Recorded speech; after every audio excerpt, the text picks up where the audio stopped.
Yes, what is up, everybody? Happy Monday. Ginger Runner Live begins now. Episode 188. Really getting up there. Almost at 200. Oh, big deal. Very excited about tonight's show. I want to preface this whole show just by saying there's a windstorm currently blustering outside with wind speeds of up to 50 and 60 miles per hour, which could mean that the power could go out. So tonight's show, we're gambling. We're rolling the dice. We're going for it. But it has died down a little bit in the last 10, 15 minutes. So we're hoping that the show just hangs tight, which I anticipate everything to be okay. But I wanted to make sure I warn everybody that if for some reason the show just ends, it's the wind's fault. It's certainly not my fault. But then also my laptop is totally busted from tour. So it might just end the show, in which case that is my fault. Regardless, tonight's episode, I'm so excited because after weeks of being on tour, I've wanted her on the show for a long time. She's an incredibly accomplished ultra runner and just set the bar incredibly high, winning the Moab 200.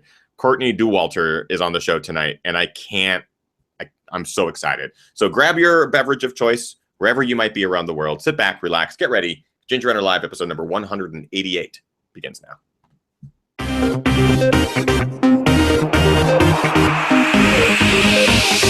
Ginger Runner. Yay! What is up, everybody? Happy Monday. Happy Ginger Runner Live show, episode number 188. Thank you for taking the time out of your busy Mondays to join us. Of course, as always, I'm Ethan. And I'm Kim. And you guys, I will be in the chat room throughout the show. So if you guys have questions for our guests, please ask them in the chat room.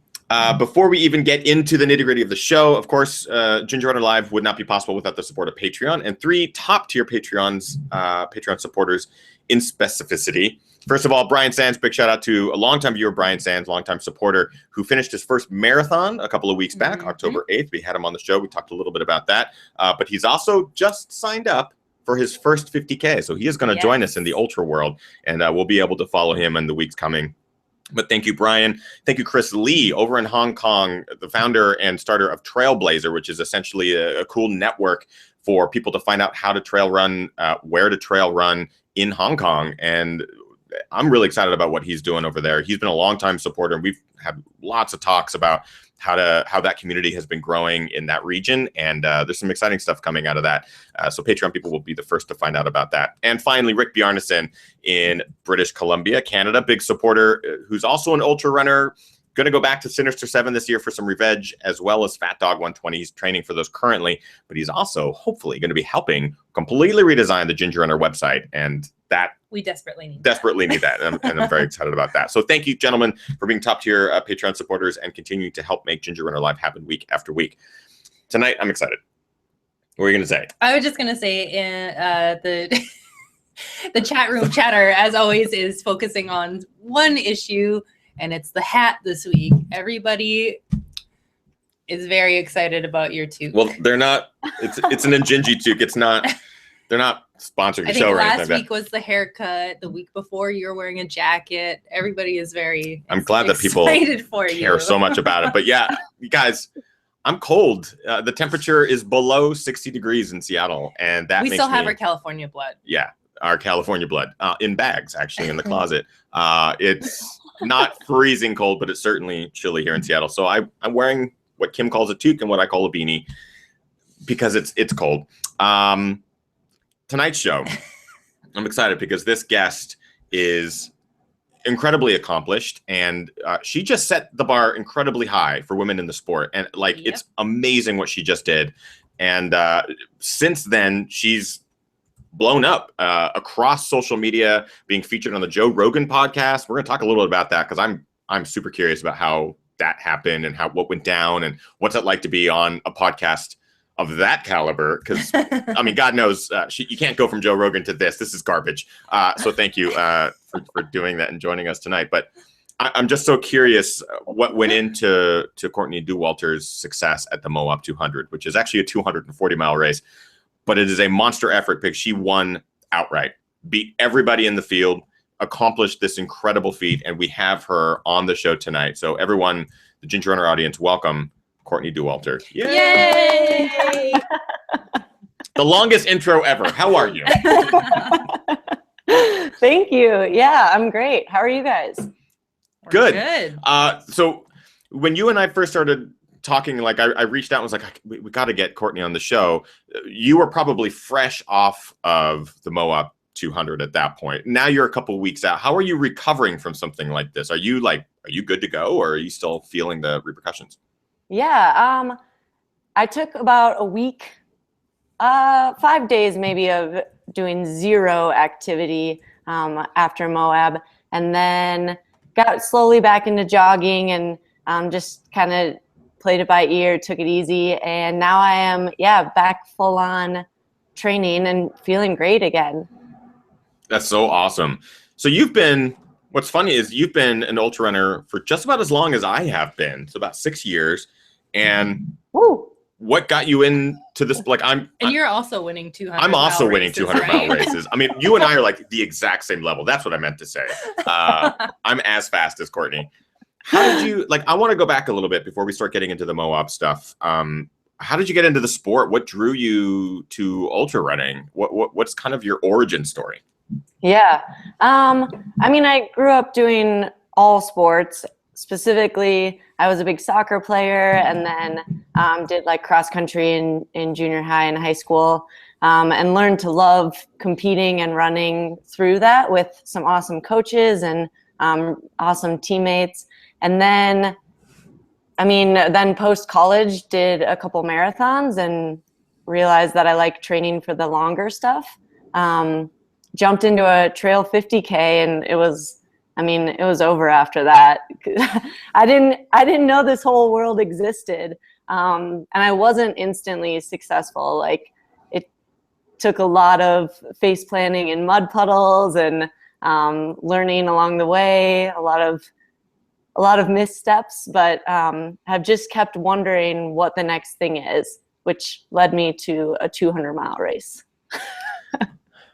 I mean, the evolution makes sense, though. Honestly, I'm just looking at your ultra sign up and some of your resume bullet points and stuff like that. It's impressive. If you are watching live, I encourage you to go do some research, because Courtney's been around for a number of years and has essentially been dominating the sport for women as long as she's been doing it. And men. Well, yeah, and men, and that's what I'm like. That's what I'm such a fan of. You're just a badass athlete across the sexes, which I think is fantastic. Go ahead. Oh, I was going to say, can we get this out of the way? There's a lot of people that are desperately searching for you on Strava right now. Are you on Strava? I just figured out Twitter and Instagram. All right. There you go, chat room. Give her some time, guys. Give her some time. She was just on Joe Rogan a couple of weeks ago.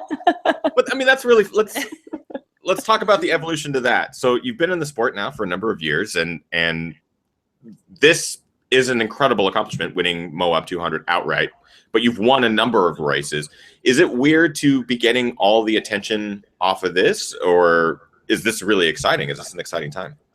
Yeah, it was unexpected for sure. I did not go into Moab thinking that doing well there would blow up the internet for a while there. But I think it's actually really cool because Joe Rogan audience is very different than people who run ultra marathons usually. So it's been cool to expose that sport to a different audience and get to interact with a lot of people who, they send messages and are like, I'm going to train for a 5K now, or I'm going to train for a 10K, which is really cool. And I think it was an awesome opportunity to just spread the word of ultra marathons and trail running and going after a goal, that kind of stuff.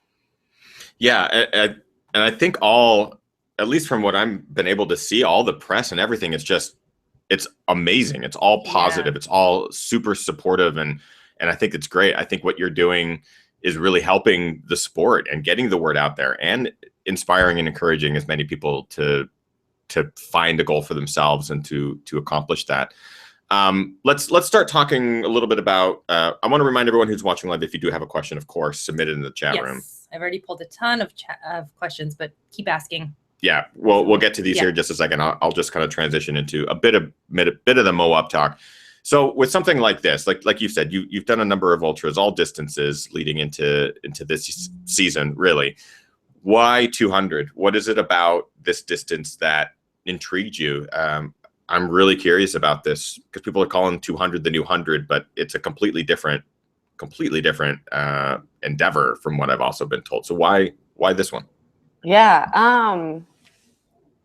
I mean, I love the 100-mile distance. I love those longer ones that involve just a lot of problem solving along the way. And you can go into it being as prepared as you think you need to be. And then there will be inevitably something will go wrong that you could never have predicted. So I love that troubleshooting process while you're out there running. So 200 miles of it just seemed like, oh, this will be cool. Like we get to involve sleep as a factor and like multiple days and nights going, I mean, nutrition and body temperature, like the basics, you know, and then the whole unknown. I mean, when you're out there for that long, what are the things that might go wrong? Who knows? You got a question? Yeah. Is that fine if we do some questions? I'm like, we have a ton of questions coming in. It's totally okay. So there's a lot of people that are just, just grasping the idea of a 200 or 240 mile race is mind blowing. It's something that a lot of us can't really grasp at this point. Kimosabi75 in the chat room is asking how much running goes on during the 200 mile race. So how much running are you doing?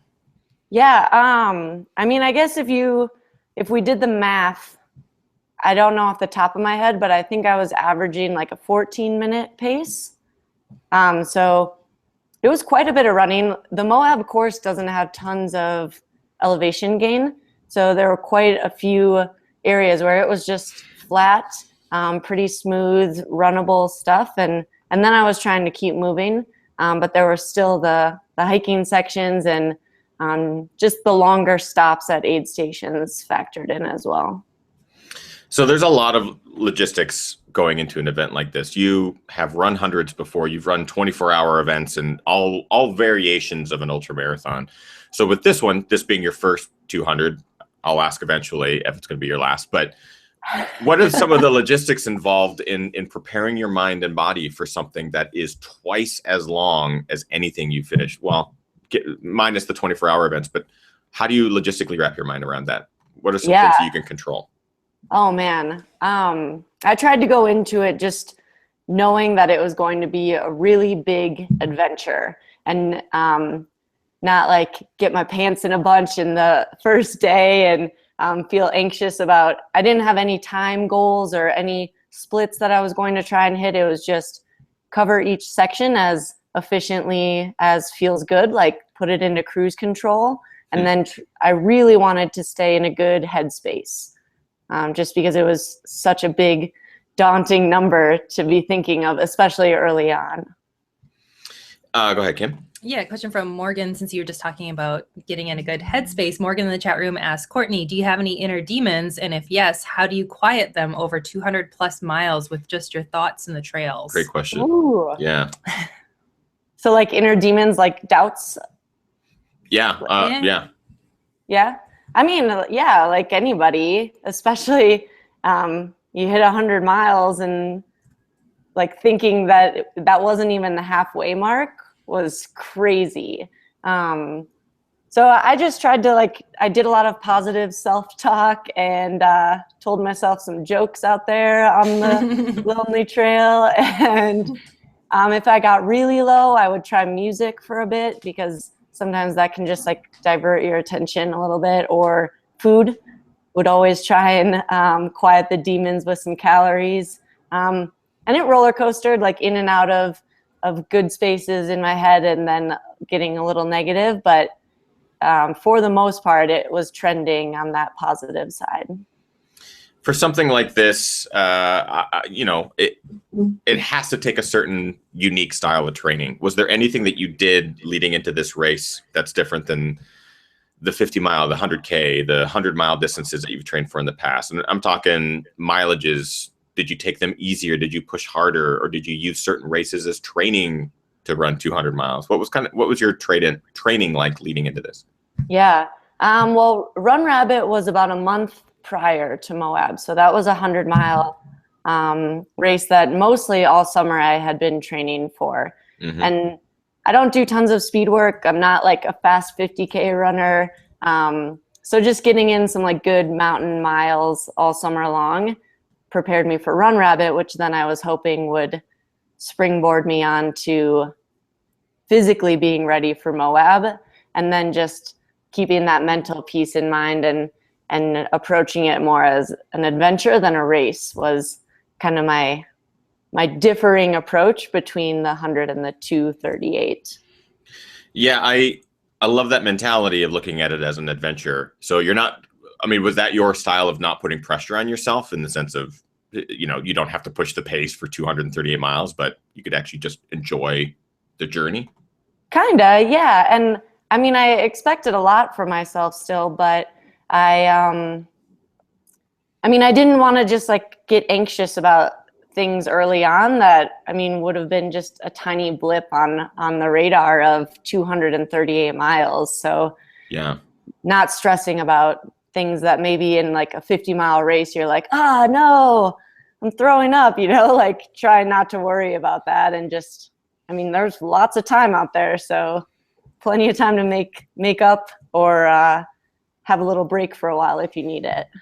Yeah, I want to, before we start moving beyond that, but Run Rabbit Run this summer, you won, first female, but you finished without your vision. Is that, like, I wanted to touch on that. Yeah. I know you probably answered this question 1,000 times at this point, but what was that like to finish your 100 miles in first place without vision? Yeah, and just to dovetail on that, there was a question from Scout in the chat room that had also mentioned the temporary blindness experience. And Scout was also wondering, was there ever a moment that you were concerned or scared that it might not be a temporary like a permanent thing? Yeah. Yeah.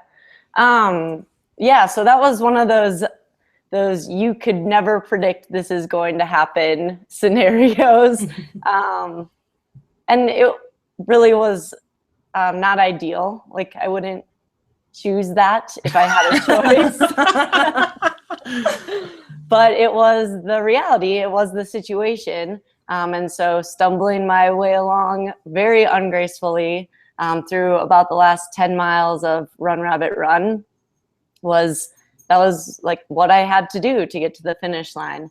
And I didn't give it much thought of being permanent because it really creeped in from the side. So it started where it was just like blurriness on the edges, and then slowly like just whiteness came in. And I think the gradualness of it made me think like, oh, that's not permanent. That's some sort of topical thing. And just not giving myself the moments to actually think it through. I was like, just gotta go. I mean, I think this is a lesson in two things: how tough you are, but also your ability to look at things and go, "This isn't the end." Like, and not panic. About it, but literally deal with the things as they happen. I'm blown away. So I wanted to make sure we touched on that because some of our audience may not know that Courtney finished first place blind, but she got it done. But so. Vision came back. Vision did come back, obviously. So you didn't run Moab 238 miles blind. No. Okay. Did that ever creep back in?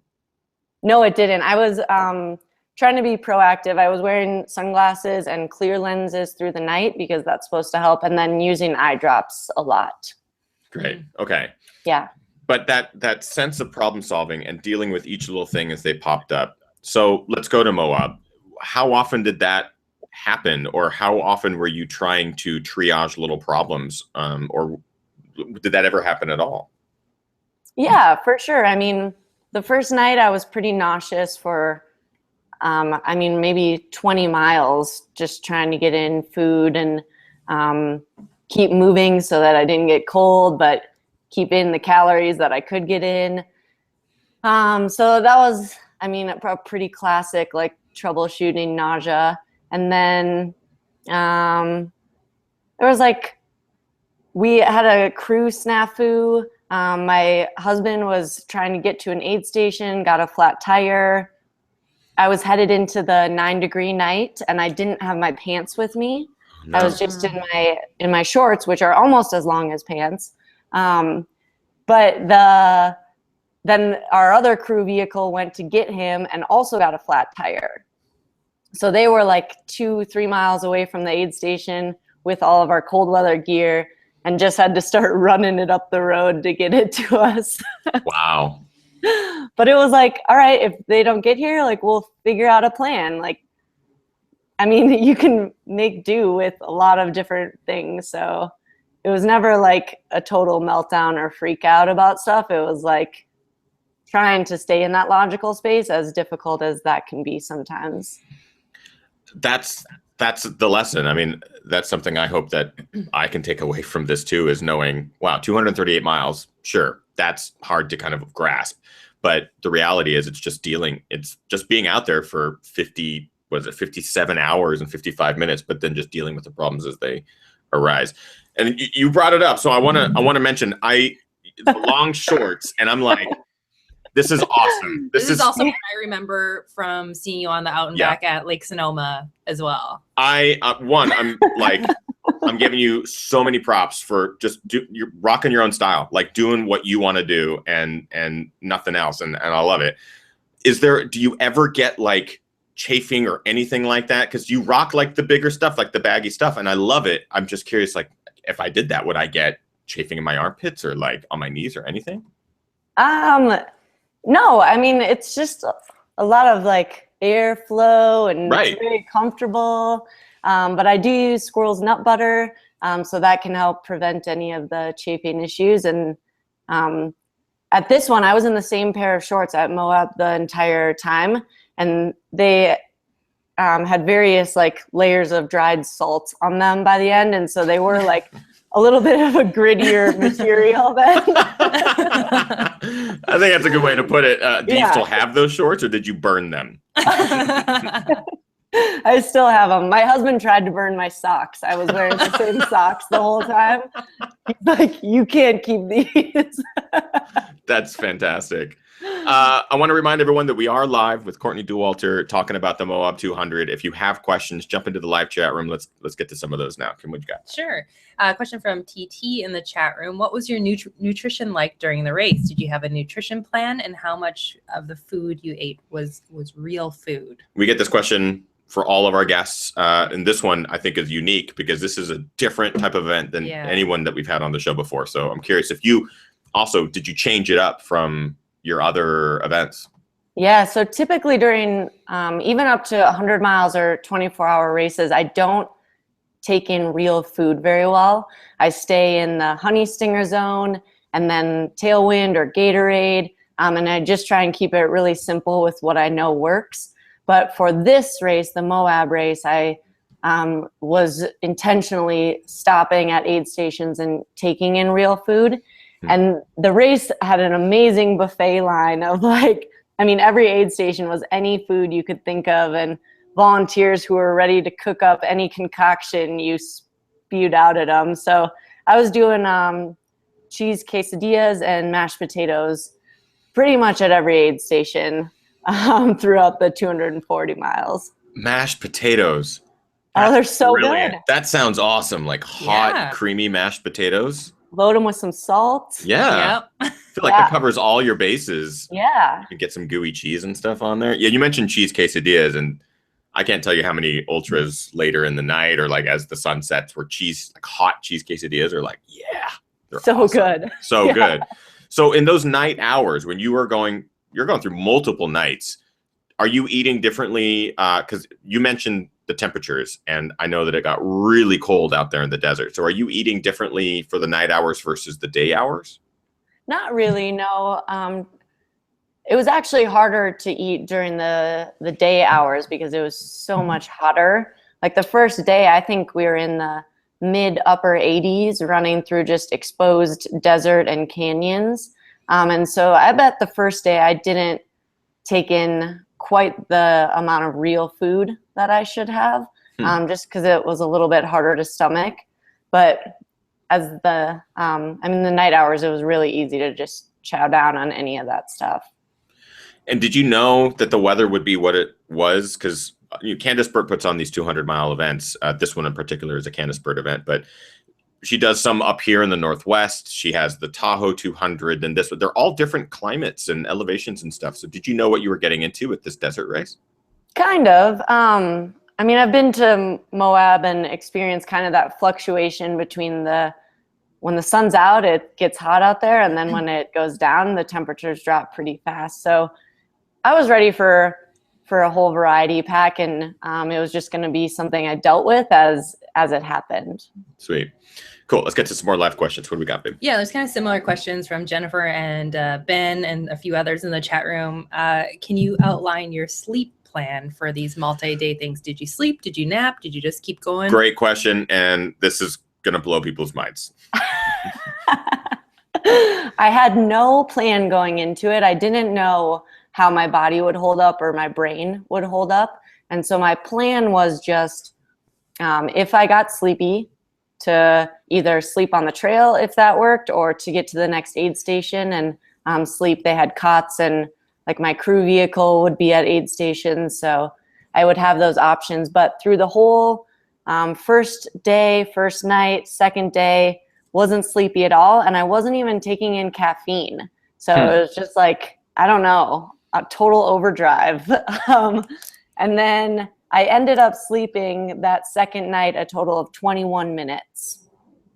20 minutes in the back of our crew car at an aid station, and then 1 minute out in the middle of the trail. And that 1 minute was the game changer. The 20 minutes, actually, I shouldn't have even wasted the time for. They were kind of useless. I couldn't sleep. I couldn't shut down my brain. But that 1 minute on the trail, I was like totally conked out. I am blown away. 21 minutes, 20 minutes of which were in the back of a truck. But that's it over the course of 57 hours and 55 minutes. And before you talk, because I feel like you might be getting into talking about the difference of first place and second place time-wise and how much time there was to spare, there is a question from CTAM79 in the chat room. Question for Courtney.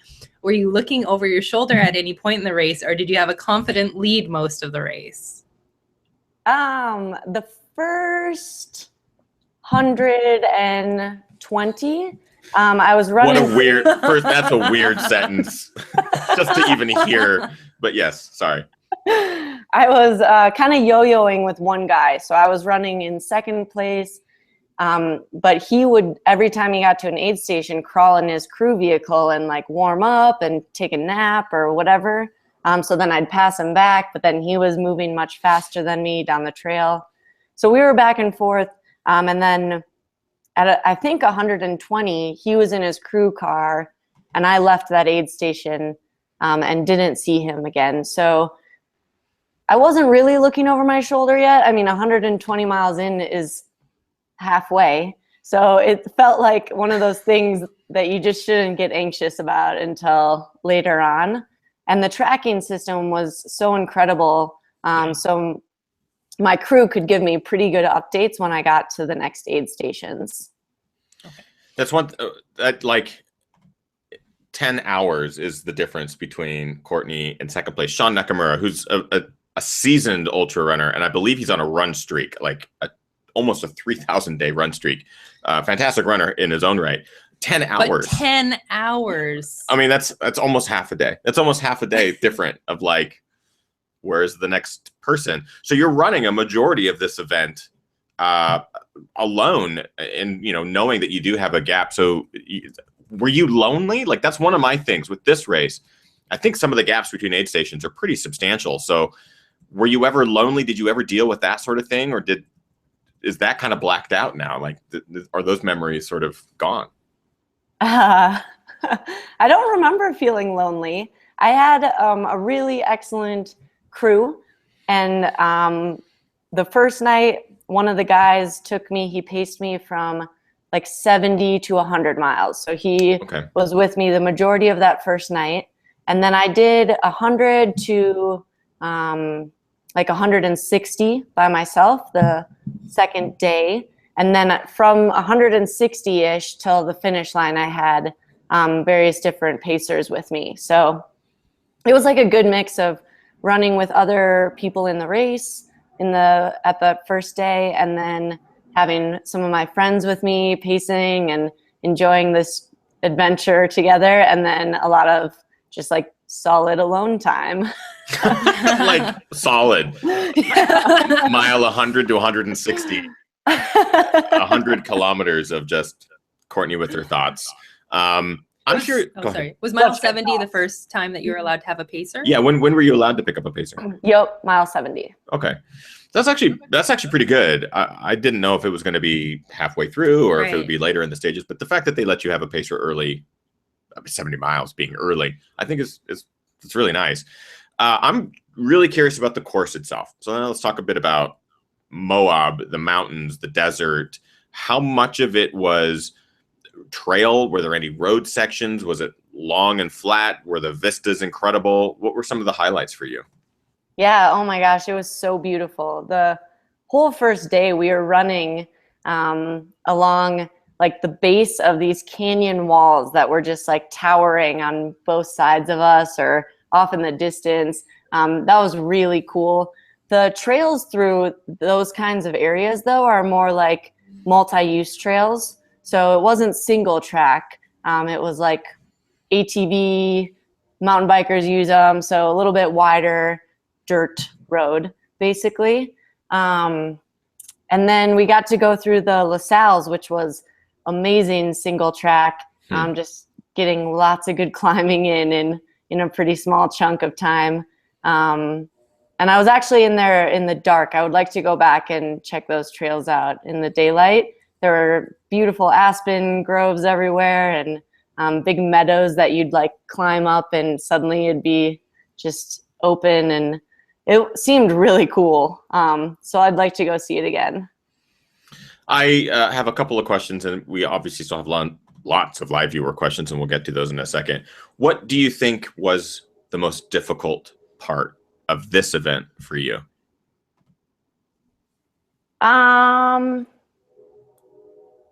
Like what sticks out to me the most about being difficult was mile 175 to like 185. It was like a pretty, it was a struggle, that section.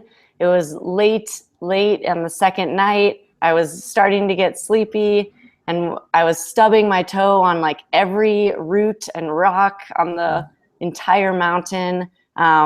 And just got to a pretty low spot. So that pacer, afterwards, I was like, I'm so sorry. You drew the short straw somehow. But I was not as pleasant as I would have liked to have been for his experience. He's probably like, it's okay. I got to run with the winner of Moab 200. Right. What do you think was the highlight? So if that was like the lowest low for you, were you able to decipher if that was a nutrition-based thing or a lack of sleep sort of thing, that low? Yeah, I think mentally I got myself all out of sorts because I was really excited to get to the next aid station because my pacer and I had decided that I was sleepy and that I should lay down in the car. So then I was like laser focused on the back of the car and the sleeping bag and the heater that was going to be blasting, and it just made the miles go by really slowly. So somehow I got like stuck in this loop, and then it made everything else seem just really hard.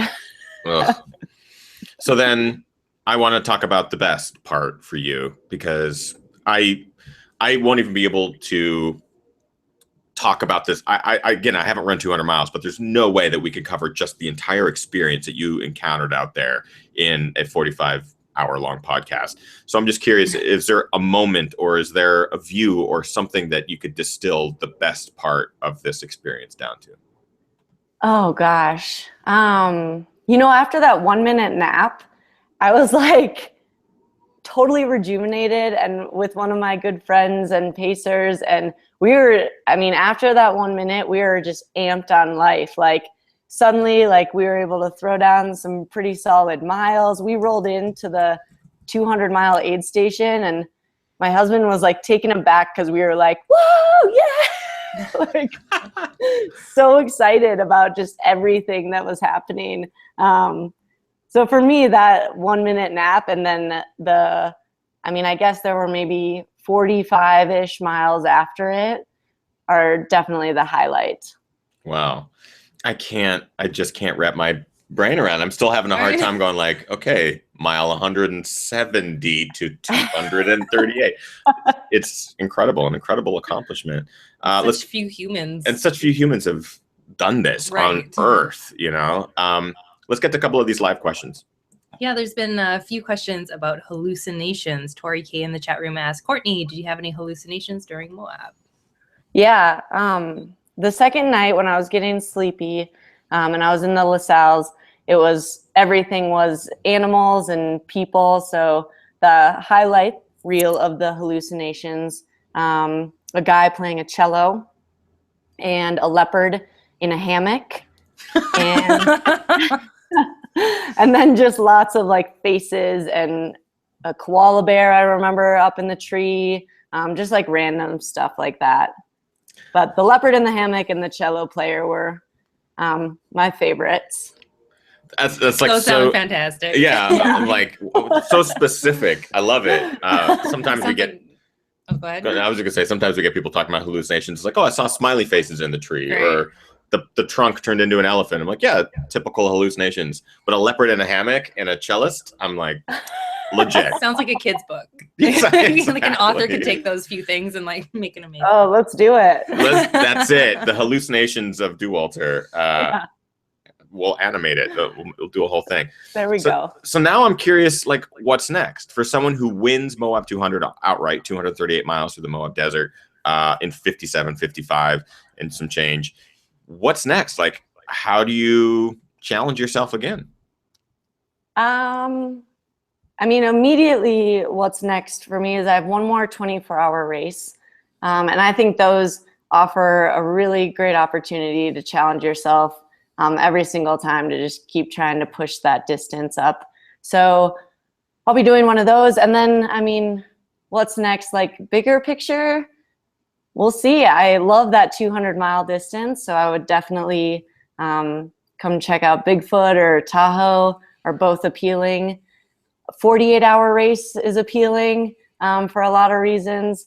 That Big's Backyard one that just happened, that seems like it could be a cool one. So, I mean, they all seem awesome. So we'll see. And the chat room's been aflutter with this question, but you did come to the Denver screening of Where Dreams Go to Die. So we actually got to see Courtney and her husband there, and it was awesome to have you there. So you've now seen a little bit about what the Barkley's like. Is that something that even tickles your fancy? Oh, for sure. I think that's so intriguing. I would need to do some map work. But you did a really good job with that film. Thank you. Cool. Thanks. I personally would love to see you at Biggs. Oh, God. If Courtney shows up at Biggs, everyone's going to go home. Everyone's like, okay, No. Courtney's got this. I can't wait to see what Courtney does next. Obviously, take the time to relax and enjoy the victory and the celebration, but please keep us posted on what you do next, because it would be amazing to witness. And if Barkley's ever in your future, they better watch out. They better watch out, them Barkley people. But let's get to a couple more live viewer questions before we let Courtney go and we move into the post show. Go ahead, Kim. Yeah, a question from Tony in the chat room. Courtney, after all, how did you manage your recovery and sleep? So there's lots of questions like, did you sleep for a day after the race? How did the recovery go? Yeah, I actually had trouble sleeping through the night so I ended my race Sunday night, and I didn't sleep an actual full night's sleep until probably Wednesday. So I was just having a lot of trouble resting and turning the systems off. And even eating was weird for a couple days. Like, I didn't feel hungry even though I was totally depleted. So by Wednesday then it had bounced back, and then, I mean, just caught up with normal amounts of sleep and a few extra calories here and there. Nice. Let's get to one more live question, and then we'll move into the Quickie question quiz. I'm not forgetting about it, people. Question from Theodore K2. Courtney, any desire to chase FKTs? Eventually, maybe. I love watching them go down right now, but nothing has like sparked my I don't know, my imagination enough to go after one yet.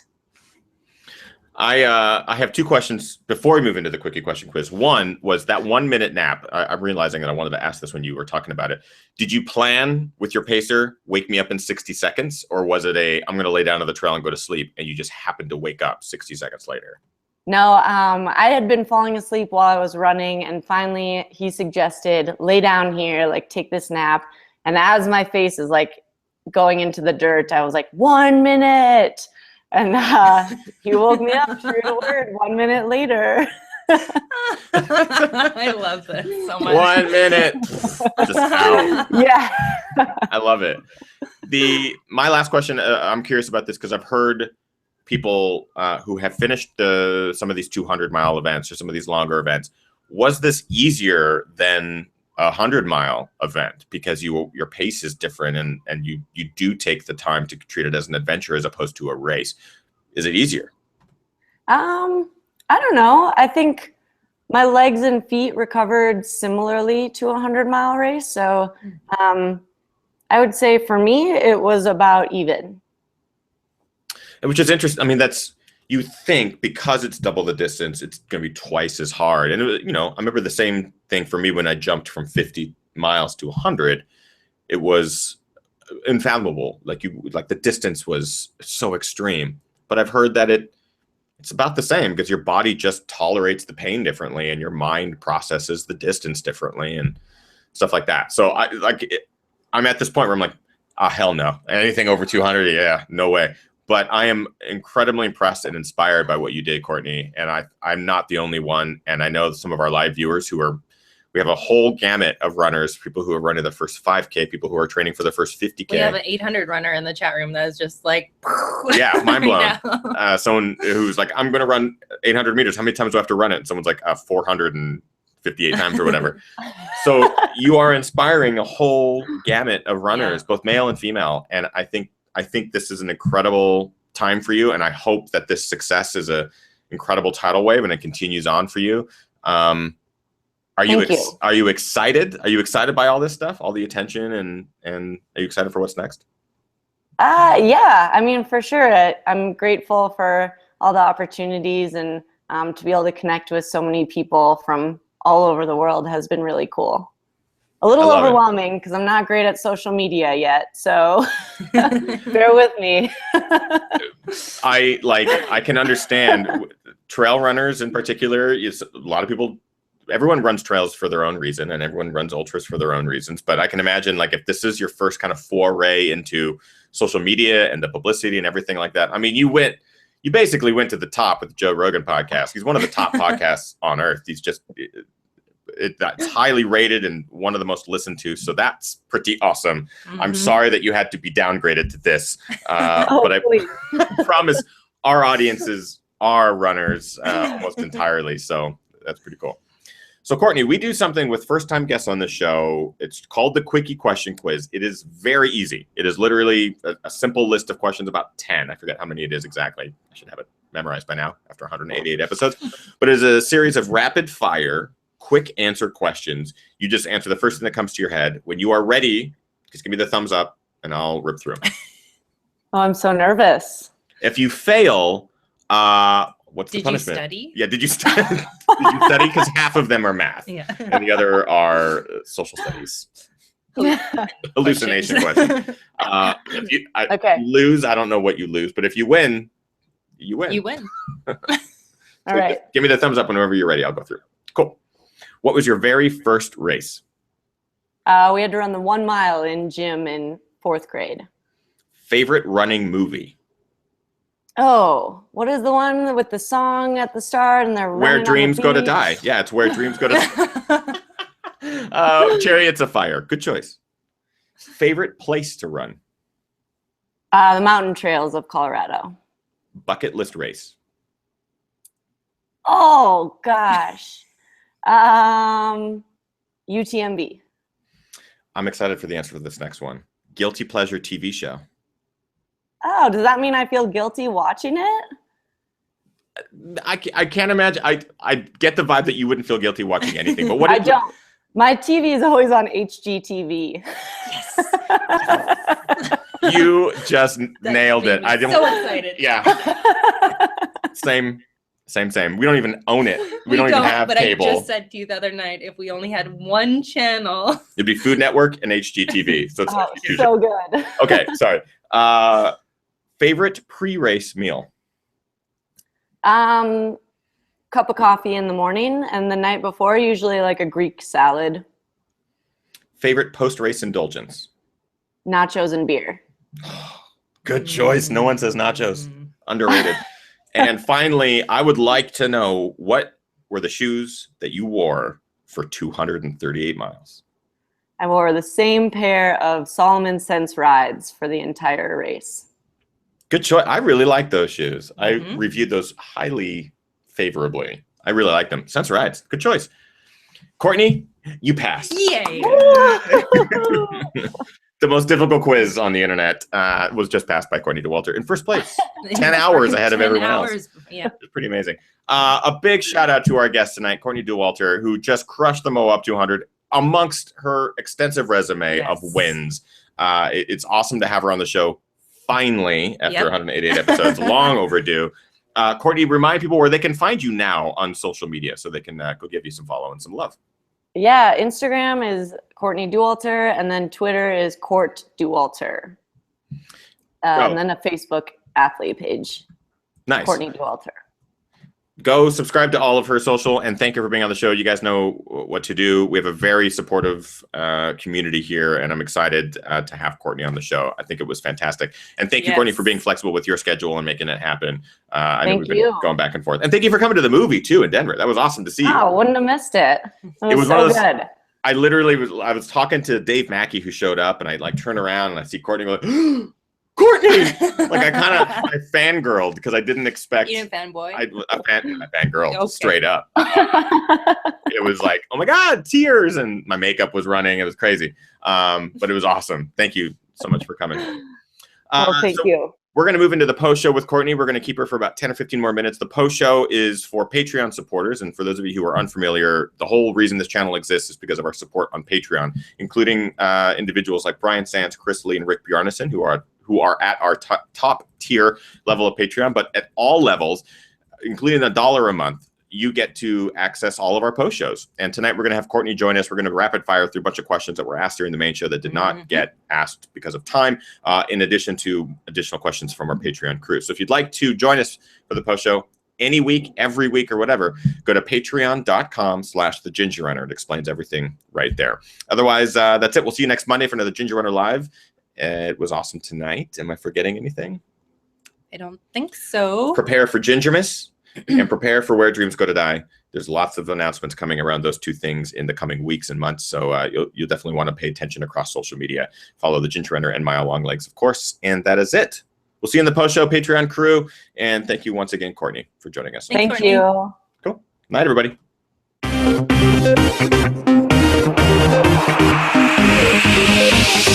Ginger Runner.